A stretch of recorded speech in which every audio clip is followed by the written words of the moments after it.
৫,০০০ টাকা পুঁজি সাথে ভাড়া করা ভ্যাট দিয়ে প্রতিদিন বিক্রি হয় লাখ টাকার খাবার। ভোররাত পর্যন্ত প্রতিদিন প্রায় ২,০০০ মানুষ লাইন দিয়ে খান এখানে। রাস্তার ধারে ফুটপাতে একদিকে বড় বড় পাতিলে হাঁসের চুই ঝাল, গরুর কালাভুনা, গরুর চুই ঝাল, খিচুড়ি, পোলাও। অন্যদিকে কয়লায় পুড়িয়ে বানানো হচ্ছে ব্যাম্বু চিকেন ফ্রাই আর হাড্ডি বিফ। দেখেই ভোজন রসিকদের জিভে জল চলে আসবে। করোনার পর ১,০০০ টাকায় ভ্যাট ভাড়া করে বাকিতে মাল কিনে ফুটপাতে শুরু করেন খাবারের ব্যবসা। যে সময় আমি ব্যবসাটা শুরু করি, আমি ১,০০০ টাকা একটা ভ্যান ভাড়া আনছিলাম। একটা ভ্যান ভাড়া করে আইনে মাল বাকি বুকি করে আইনে দোকানটা রানিং করি। এই আলহামদুলিল্লাহ আমি দেওয়ার পরে ঢাকা শহরে মানে ২-৩০০ দোকান হয়েছে। এই যে দেখেন আমি ৩ মাস পরে দোকান খুলছে, এই যে একটু ঘুরে দেখেন যে আমার একটা কাস্টমারের কোনো প্রভাব পড়ছে কিনা, অথবা এনে আমার যারা ২০টা-৩০টা দোকান হয়েছে, এত দোকান হও না আলহামদুলিল্লাহ আমার কোনো প্রভাব পড়েনি।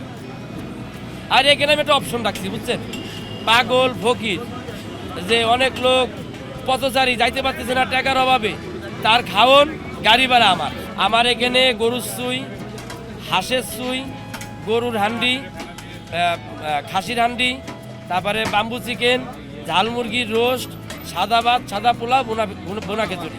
যশোর থেকে আনা চুই দিয়ে বানানো হয় চুই ঝালের নানা পদের আইটেম। আমাদের বাড়ি হলো যশোর নড়াল, আমি নড়াল থেকে আনি। জি জি, আমাদের গেলে কেউ যদি আধা কেজি গরুর মাংস যদি কেনে, তাও ২০ টাকা চুই কেনে। নিজের পছন্দ মতো আইটেমের সাথে পেতে পারেন বিভিন্ন দামের সেট মেনু। আমি আপনাদের যেমন দেখাচ্ছি, গরুর চুই দিলে ১৫০, গরুর কালা বোনা দিয়ে ২০০, হাঁস দিয়ে ২০০, রাইস সহ, ডিম দিয়ে ৬০, ঝাল মুরগি দিয়ে ৮০, আপনার রোজ দিয়ে ১২০, গরুর হান্ডি ২৫০ টাকা, আর আপনার খাসিও ২০০ টাকা, আর আসলে আপনার বাম্বু চিকেন ২৫০ টাকা, রাইস সহ। ভাইয়া ভত্তা ফ্রি, ভাইয়া ভত্তা আমি কোনো অপশনই ধরিনি। প্রতিদিন ১০০ থেকে ১২০ কেজি গরুর মাংস বিক্রি হয় এখানে। লাইন ধরে খাবার খান মানুষ। প্রতিদিন প্রায় ১৫০০ থেকে ২,০০০ মানুষ তার এই দোকানে খান বলে জানান বিক্রেতা।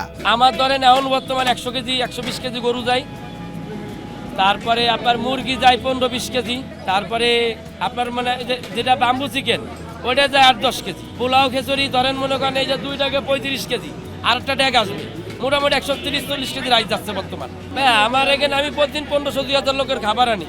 আর আমার এখানে কাস্টমার পুলিশ, সাংবাদিক, মানে আমার হাই কোয়ালিটির সব কাস্টমার ভাই, যারা রাইতে থাকে ডিউটি পরে। এই যেমন সাপোজ আপনাদের ডিউটি করলে একটা গাড়িতে সব পুরো কিন্তু খাবারটা নিয়ে জায়গায় জায়গায় পৌঁছাই দেয়। এই খাবারের অর্ডারটাও আমি পাই। ভাই আমি প্রতিদিন ১২০ কেজি ১০০ কেজি নর্মালি গরু বেচতেছি বর্তমান। এমন একটা সময় গেছে আমি ২০০-২৫০ কেজি গরু বিক্রি করছি, এরকম 10 দিক খেজুরি বেচছি আমি। ভাই ১২০ কেজিতে তাও মনে করেন যে ১৫০০-১৬০০ লোক করে খাওয়ান যাইব। ভাই প্রতিদিন আনুমানিক ১৫০০-২,০০০ লোক আমার কাস্টমার ভাই। বিকেল থেকে ভোর রাত পর্যন্ত খোলা থাকে দোকানটি। এখানে খাবার খেতে এসে স্বস্তির ঢেকুর তুলছেন খেতে আসা মানুষরাও। কালাভুনা চুই ঝাল দিয়ে যেটা রান্না করা, ওটা খুব টেস্ট, অনেক ঝাল, তারপরে অনেক টেস্ট। কারণ এই জায়গার ভিতরে যতগুলো দোকান আছে তার মধ্যে বেস্ট দোকান এটা, এবং খাবারের মানও ভালো, আবার হলো এদের পরিবেশনও ভালো, বা এদের ব্যবহারও ভালো। আমি খাওয়ার জন্য নেত্রকোনা থেকে আসছি, ইউটিউবে দেখছি হাসান মামা খিচুড়ি খুবই বিখ্যাত, ঢাকা শহরে খুবই ভালো, এই জন্য আসছি, স্বাদেও বিখ্যাত। চটপটি থেকে এ খাবারের ব্যবসায় তাক লাগিয়েছেন উদ্যোক্তা হাসান। তার দেখা দেখি অনেকেই শুরু করেছেন এ ব্যবসা। কবির চৌধুরী, জয়, বাইটিভি, ঢাকা।